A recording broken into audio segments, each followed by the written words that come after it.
Sa gitna ng noon at na ngayon, sumisigaw, umaapaw, nangingibabaw. Sa harap at likod, kaliwa at kanan ko. Hintayin mo lang, di magtatagal.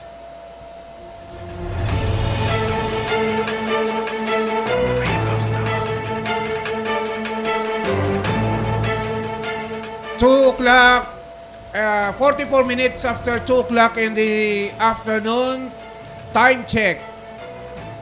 Ay, wala. Hindi, no?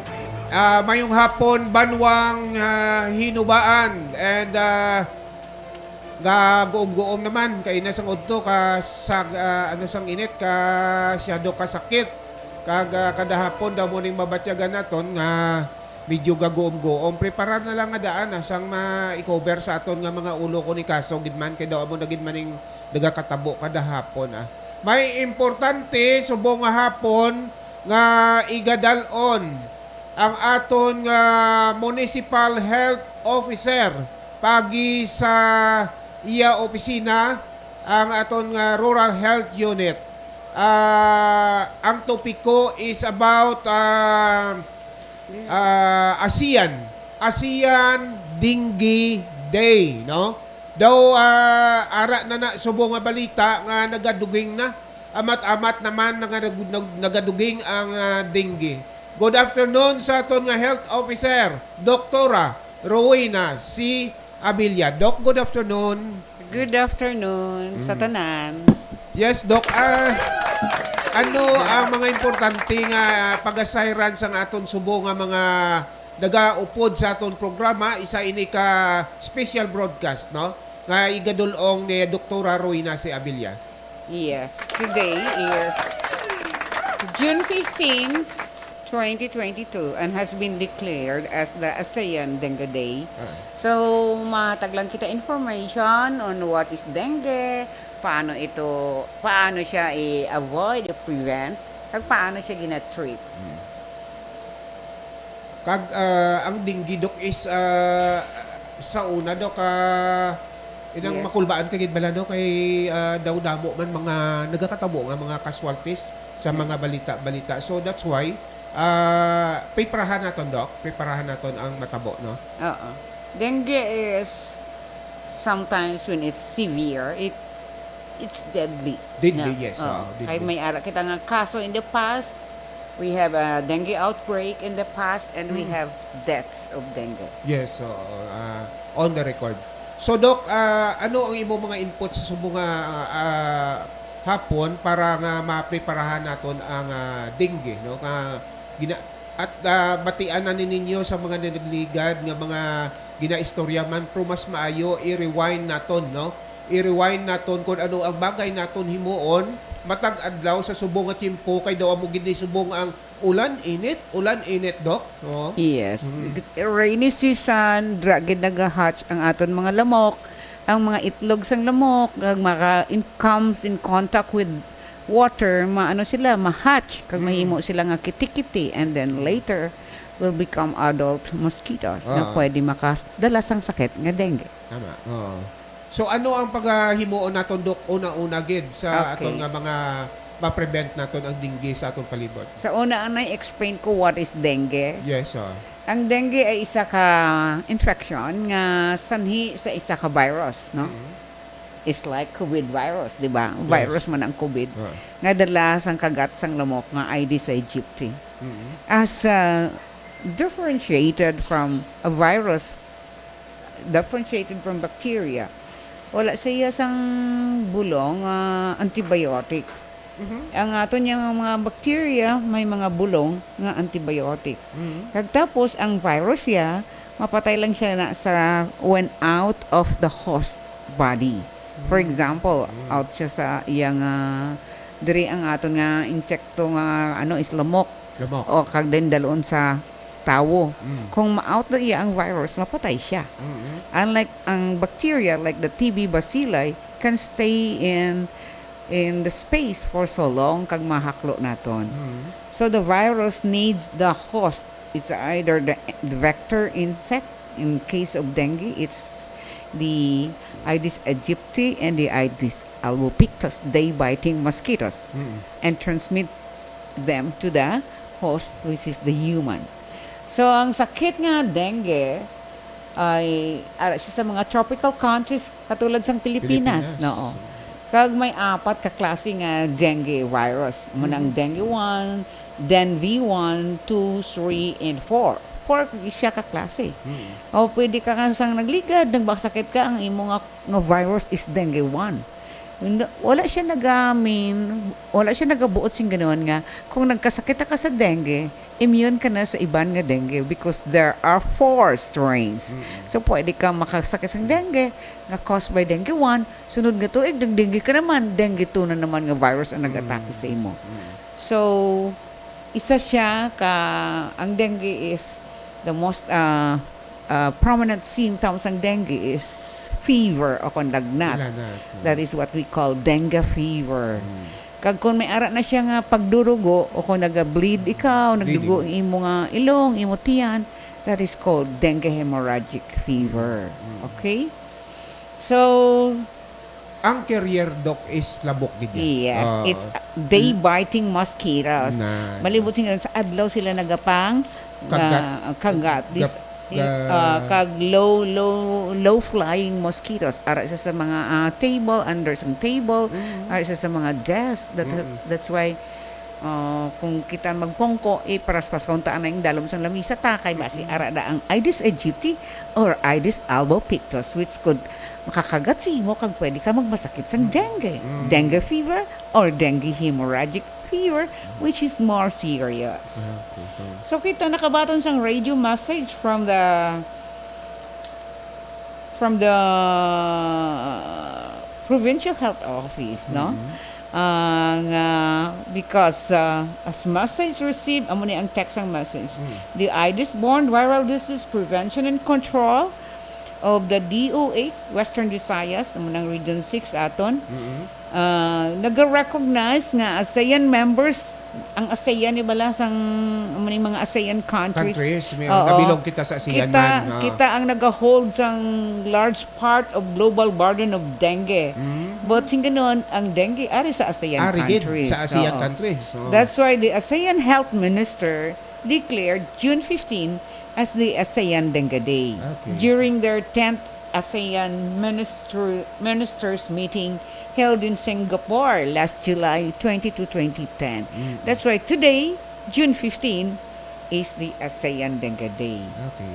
The theme for 2022 is subong 2022 kita no? Is crush dengue para di maglanding on you. Wow.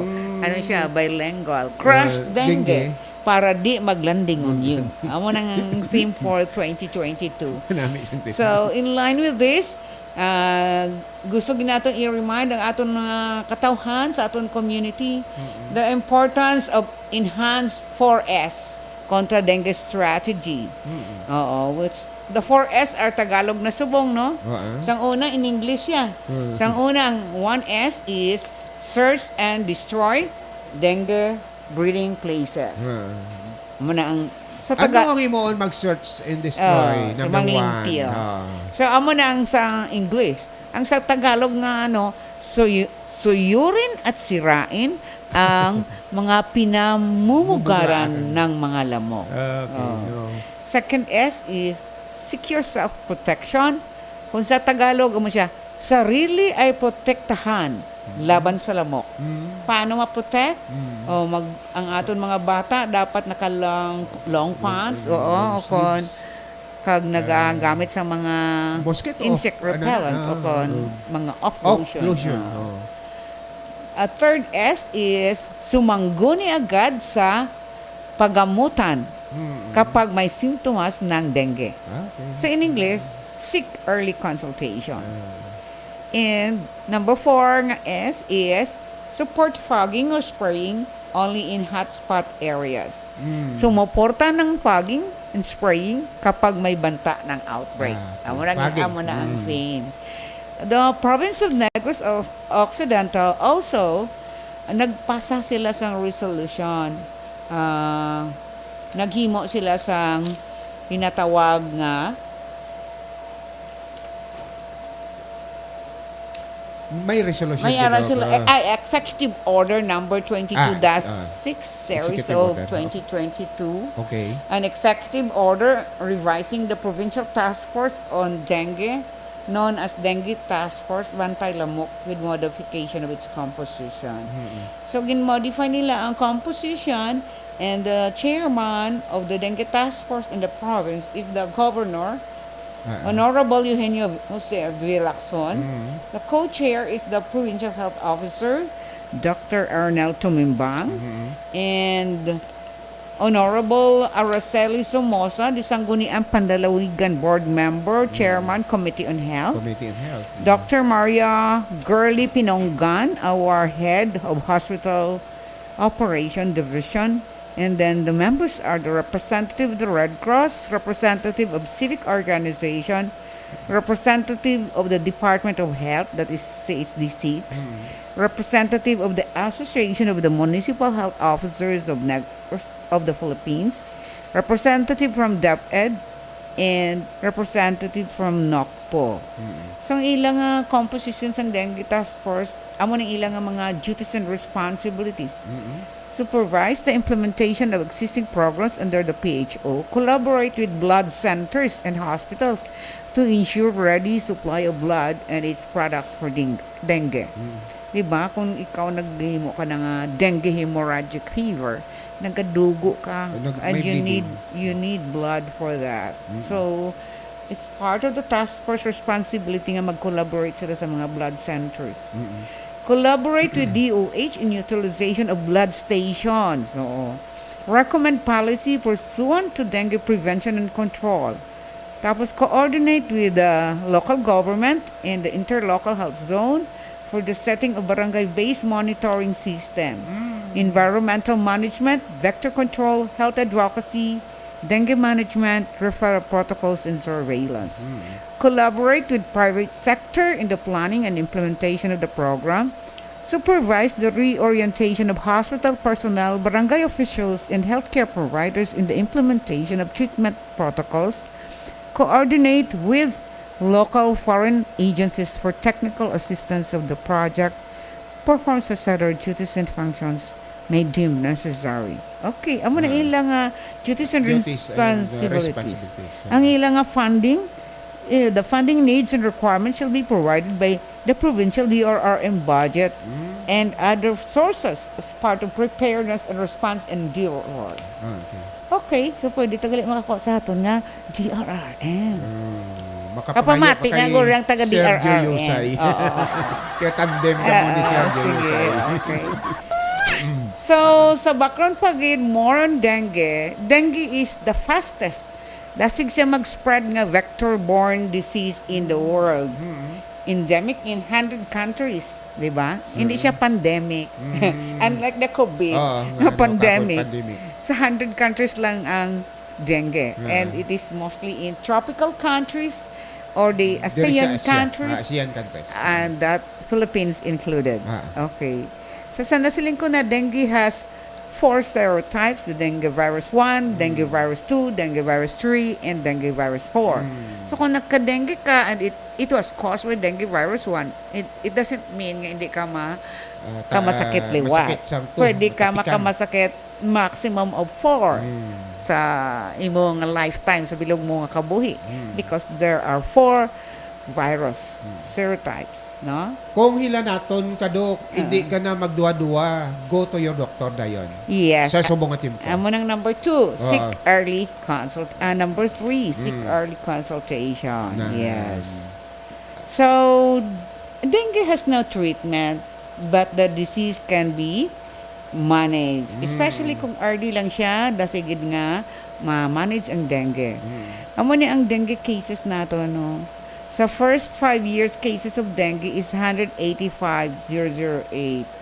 Kag ang napatay is 732. Sa bilog ni nga Philippines. Bilog Pilipinas na. Oo. So, sa case fatality rate is 0.39. This is the 2012 to 2016 data. Sa Subong,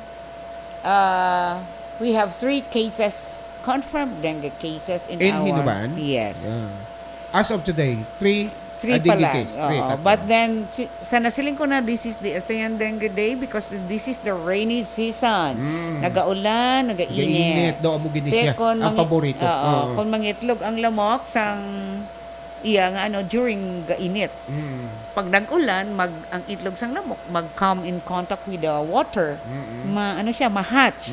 Mabuto siya. Mabuto. May mo siyang kiti-kiti and then will mature into an adult mosquito. No?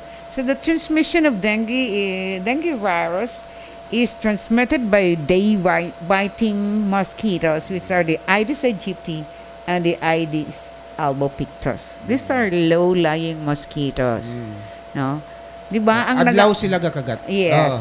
Ang lamok nga nagapangagat are only the female mosquitoes.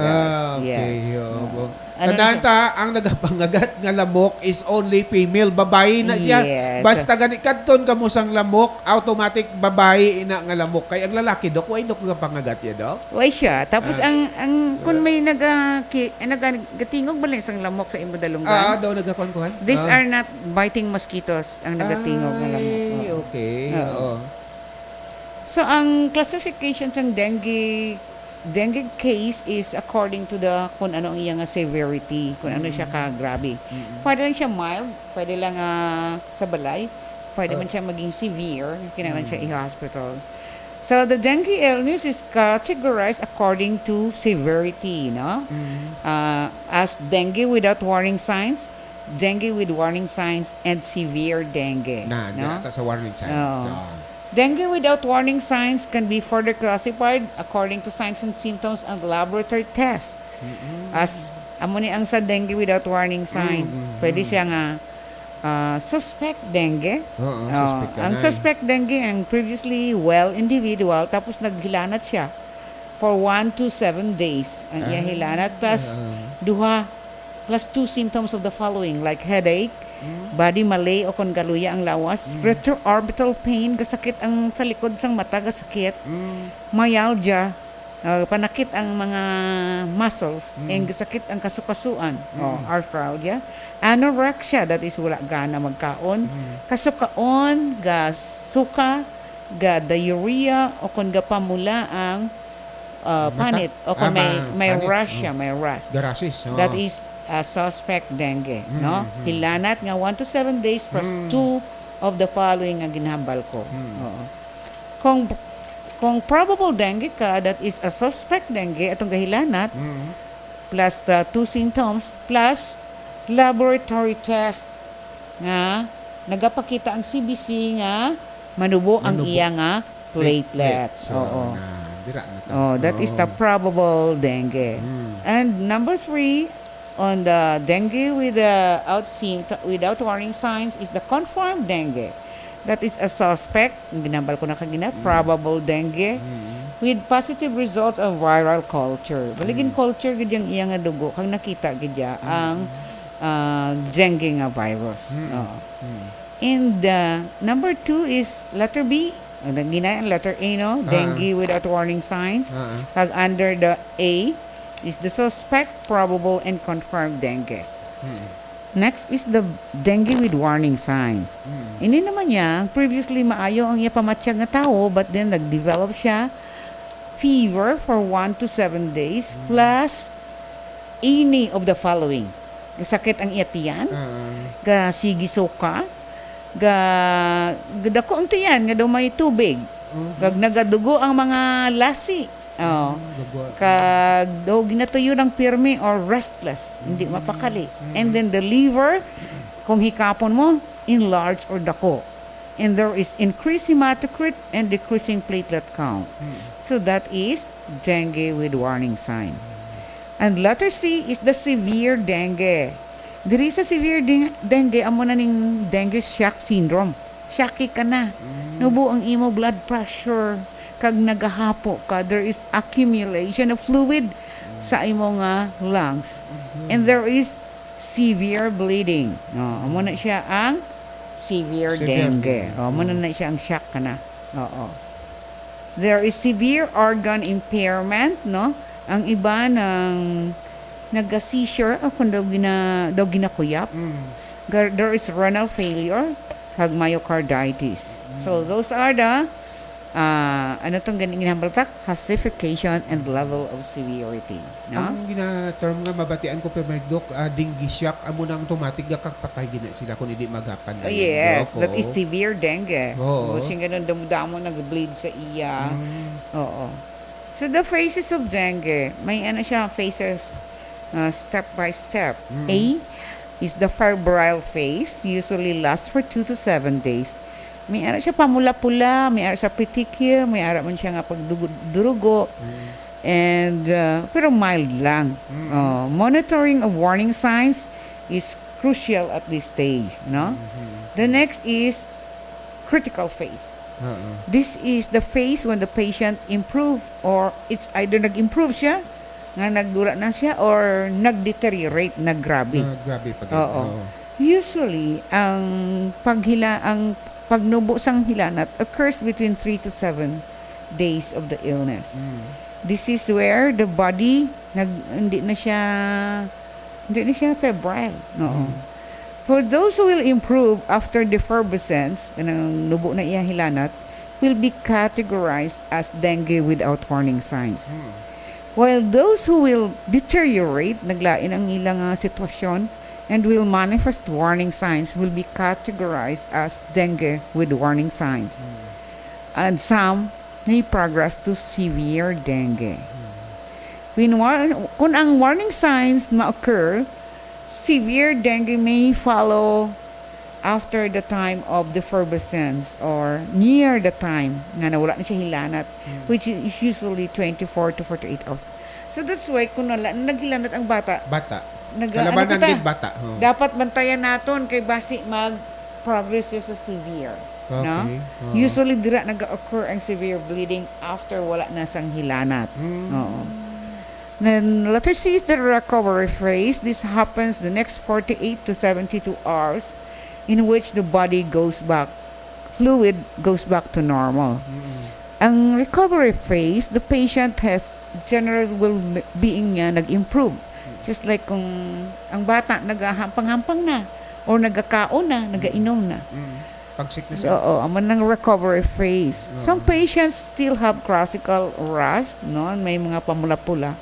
And the white blood cells sa aton CBC usually starts to rise after defervescence. But the normalization of platelet continue to happen later than that of the CBC. So, bali, pwede man after sang defervescence, wala ka na hilanat, pwede nga mag-improve ka. But then, pwede ka man mag-progress into severe dengue. So, after kung Abi mo ayo ka na. Oo. So, after ganing wala na hilanat, ng critical siya. That is the critical phase. Because you could either improve or you could either get worse. Dua. Pwede nag-improve ka na. Or So maybe basi kun magrabe ka. grabe pagid. That's why it's known as critical phase. Okay. So, ang aton nga management naman niya, depende kung ano ka nga klase nga pasyente. Kung group A ka, di ba, ang group A is dengue without warning sign. Pwede ka na pwede ka lang mapauli, hindi ka pag-i-hospital. If you could drink Outpatient water. ka lang. O nagainom ka tubig. Kag naga-pass out ka urine every 6 hours. Kay ang kung wala ka na sang urine nga wala kang gapanghi, it's a warning sign Ay, sa that pagid. ma-progress ka into a severe dengue. Okay.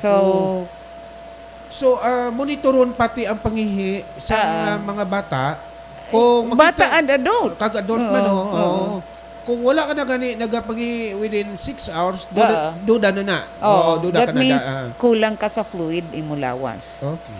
So, pwede ka magkuhan. Tapos kung stable imo hematocrit, pwede ka man papaulion. Ang group B patients, amo ni sinoobla ang dapat nga i-refer sa hospital. Kung may ara sila warning signs. Ano to mga warning signs ta? Sakit sa atong mata, Yes. Back of your eyes. Tapos, So, dengue with warning signs, amang kasakit ang tiyan, 1 to 7 days of fever plus any, kung kasakit ang tiyan, Pangalawas mo. gasigi suka, Gapalang kag luyot. dako ang tiyan, kag dugo ang mga lasi, Lasi, oo. kag gapaluya, kag dako ang liver, Mm. kag decrease ang platelet, kag increase ang hematocrit. Oo. So those are with warning signs, so dapat naton sila i-refer sa hospital, no.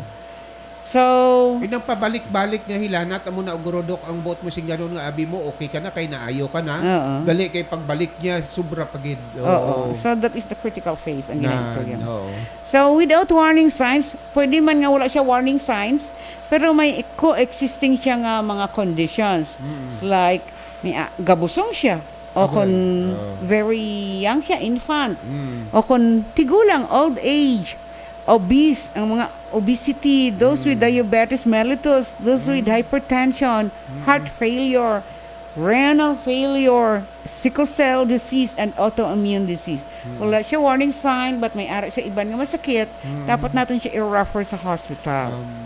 Isa pagid ang gina-refer natin sa hospital kung ang iya nga kung siya nagaisahanon sa iya balay.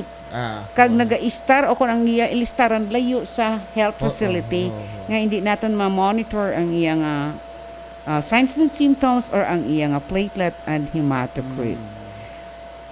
Or kung ang aton nga facility has no capability of managing dengue with warning signs and severe dengue. Hindi kita capable sa aton din nga sintro, no? We don't do blood transfusion. I don't know kung ano, gina-refer natin sila sa higher center. Sa ang group C, amo na to ang severe dengue, Severe, right? The severe dengue should be Shock. emergency treatment and urgent referral. These are patients with severe dengue who require emergency treatment, urgent referral because they are in the critical phase of the disease and have the following. Severe ang ilang plasma leakage leading to dengue shock, shock syndrome and respiratory disease. Severe ang ila pagdugo, kag severe ang ilang organ impairment as hepatic damage, renal impairment, ang iya nga kurason apektado, kag ang iya nga brain could have encephalitis, no? So ang dengue can wide ang scope niya from asymptomatic to very severe disease. That's why kinahanglan gid naton mag-practice ang 4S because pwede siya nga mapatay ang dengue patient, di ba? So, amo na gani nga ang ASEAN countries because the ASEAN or the tropical countries have the global burden. Sila ang damo nga dengue kag hindi na sa rainy season though whole year round na. But then na-emphasize naton ang sa June because June is the rainy season. That's why June 15 is declared as the ASEAN Dengue Day. Kag practice na naton sa kada tuig gid ya doc gid ang amo ni nga dengue information drive kay daw kita masiro di daw may cases kita i-permi doc no. As of today, tatlo aton cases. Sa today lang doc. Hindi, alin na sa pagsugod. Pagsugod Okay, so ma-practice kita para maiwasan ng dengue sa 4S. And then, the 4 o'clock habit. May ara pa Dapat, na. every 4 o'clock, manglimpyo kita. Manglimpyo kita dungan. From, palaan mo kung nga ang dungan siya, every 4 o'clock. Because, kung tanan nagapang limpyo, tanan nagapang search and destroy ang breeding places ng mosquitoes, where ang search ang breeding places amo ning mga areas nga gatubig, may lamawan, may mga lata, may mga butilya, may mga paya, may mga ano pa, may mga tansan nga containers nga babad sa ulan daw mo gina sa kalabanan. So amo nang aton i-destroy during 4 o'clock. Dungan kita manglimpyo sa 4 o'clock para kung kita tanan ng limpyo, wala balhinan ang lamok. Di ba? For example, ang barangay 1, nang limpyo sila.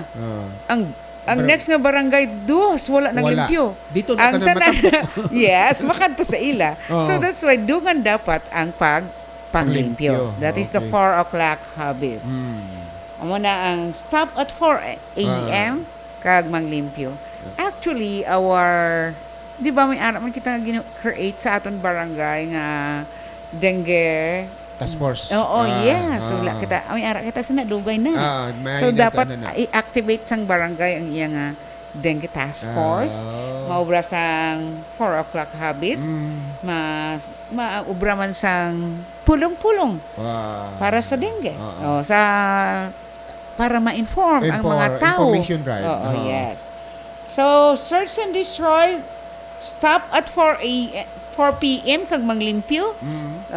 Look sa loob ng bahay mo kung may ara kada nga mga pwede pamugaran sang lamok sa sulod sang balay. Anong ara nga sa sulod sang balay nga pwede mag-star ang lamok kung magmuad ang lamok?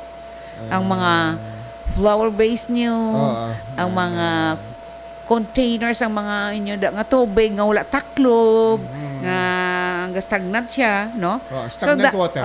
So dapat bala ang aton mga water container should have a cover para hindi ang lamok mangitlog. Yes. I-destroy ang ara mga sa sulod kag sagwa nga pwede pamugaran sa lamok. And of course, mamati, listen, stop, look, and listen sa barangay officials para sa tamang paraan ng pagsugpo ng dengue sa inyong lugar. So what's in the barangay officials should do information drive and awareness campaign on dengue para ang mga tao mamati kung paano maiwasan ang dengue.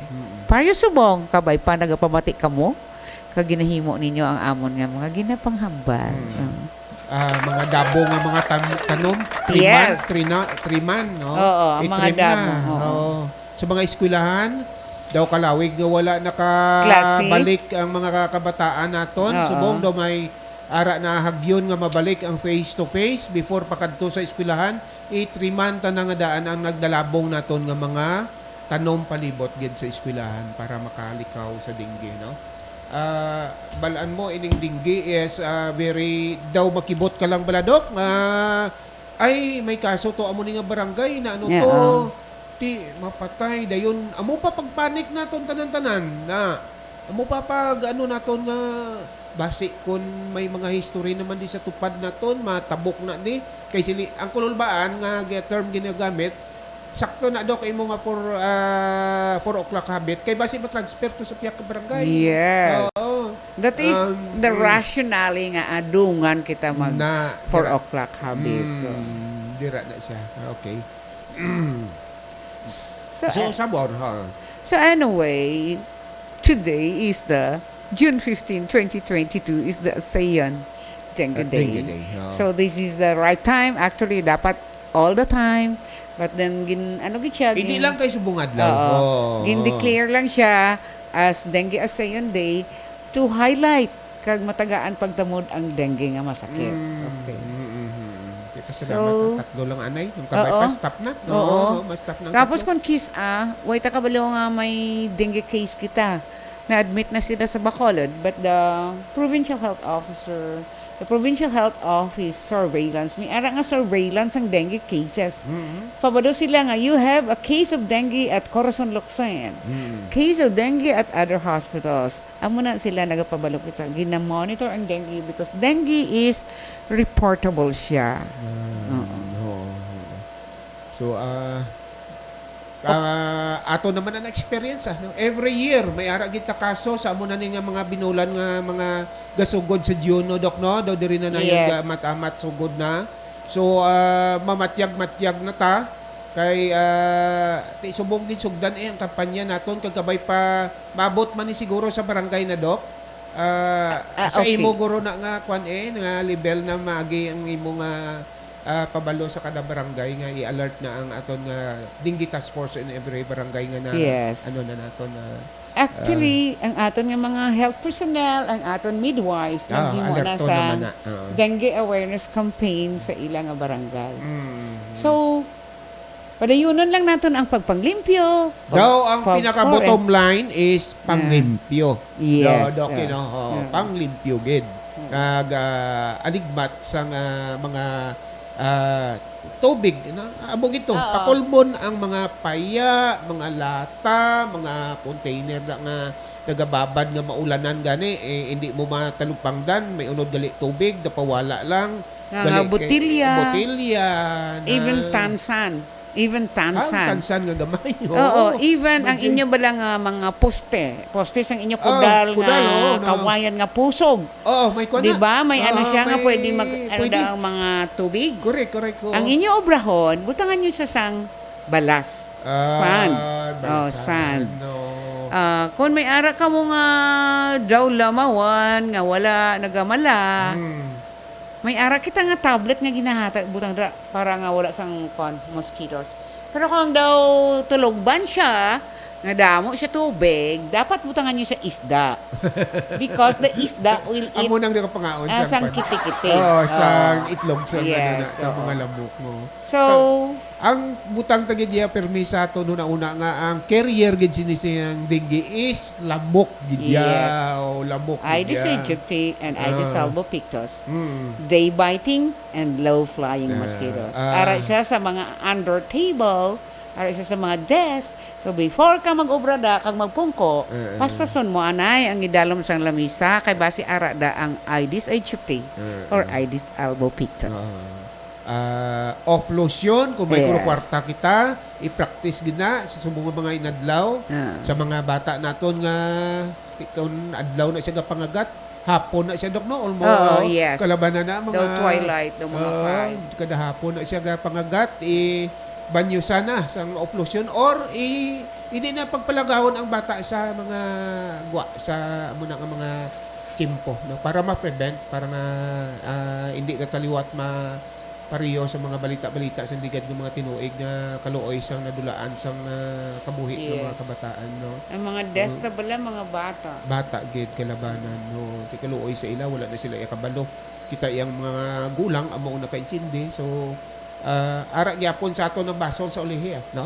Kita gyapon ang balason. Wala basulay. Oo. Dapat i-prevent.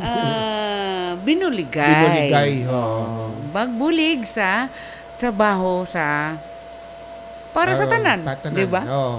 It's Kay- for all. Ang balay mo, kung hindi ka makantan, ang silingan mo, makantan. No? Yes, Oo, ah. kay hindi lang kay lamok na mo. No. Pag gusto lo na iya ang lamok kon di na siya makakadto, makahapon. Gani. Oo. So, amo na siya, no? Subong adlaw gin pabalo kita, daw gin alerto na kita pagi sini nga programa kay may radio message sa Provincial Health Office si Doktora Roena si Abilla nga nagadeklarar sang ASEAN Dengue Day subong adlaw, which is nga may kaso nagali kita before pa sang subong adlaw muna nga ginadala naton si doktora sa kanginan to aware no, aware na kita sang subong nga mga sunod nga mga inadlaw kay base kon masudlan kita sang dengue. Sige dok, anong may duga ka pa dok? Okay, salamat sa oportunidad nga kahambal dire sa radyo kag nakapabalo sang aton mga katawhan. Facebook live ba ni, nakasave ba ni, kaara pa ta sa YouTube, kag mabalik-balik lang na nila, basi maglabay man sa ilang nga mga wall na, kag makatag kita sa impormasyon, kag sa kabarangayan, gid, importante, Okay. no, sa kabarangayan, gid. Sige, thank you so much, Doc, sa imo time, Sa- kag pagbisita, no? Sa nakabati sang aton nga pagwaragwag suwong, you have the additional duty to inform. Pabaloon tang aton Pabaloon. silingan Na. para may multiplier effect. No. Sige. Imo silingan, imo man pabaloon nga sugod Amo na na dapat obrahon. obrahon ta. Thank you. Thank you. Thank God you so bless much. Sinuban. Yes, Doc. Thank you so much, Dr. Roena C. Abilla, our Municipal Health Officer.